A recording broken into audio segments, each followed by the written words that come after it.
നമസ്കാരം. നിങ്ങളിപ്പോൾ കണ്ടത് ഇരിട്ടി അമ്പലത്തിൽ നടന്ന ഉത്സവാഘോഷമാണ്. അമ്പലത്തിലെ ഉത്സവത്തിനോടനുബന്ധിച്ച് നടത്തിയ പരിപാടിയുടെ ദൃശ്യങ്ങളാണ്.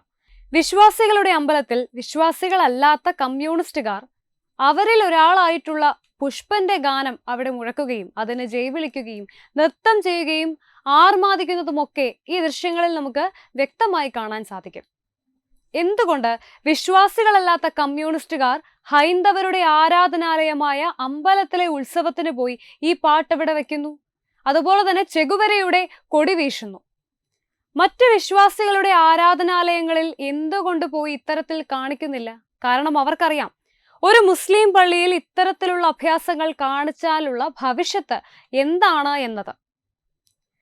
ഇവിടെ ഈ ക്ഷേത്രത്തിൽ ഇതുപോലൊരു കാര്യം നടന്നപ്പോൾ ആർക്കും തന്നെ ഒന്നും പറയാനില്ലാത്ത അവസ്ഥ. ഇവിടെ പ്രതിഷ്ഠ കഞ്ചാവ് ചെഗുവേരയും തളർന്നു കിടക്കുന്ന പുഷ്പനുമാണ് എന്നാണ് തോന്നുന്നത്. ഇതുപോലെയുള്ളൊരു പരിപാടി ഒരു മുസ്ലിം പള്ളിയിലോ ക്രിസ്ത്യൻ പള്ളിയിലോ ഹിന്ദു സഖാക്കൾ നടത്തുമോ തുടങ്ങിയ കമന്റുകളാണ് വരുന്നത്.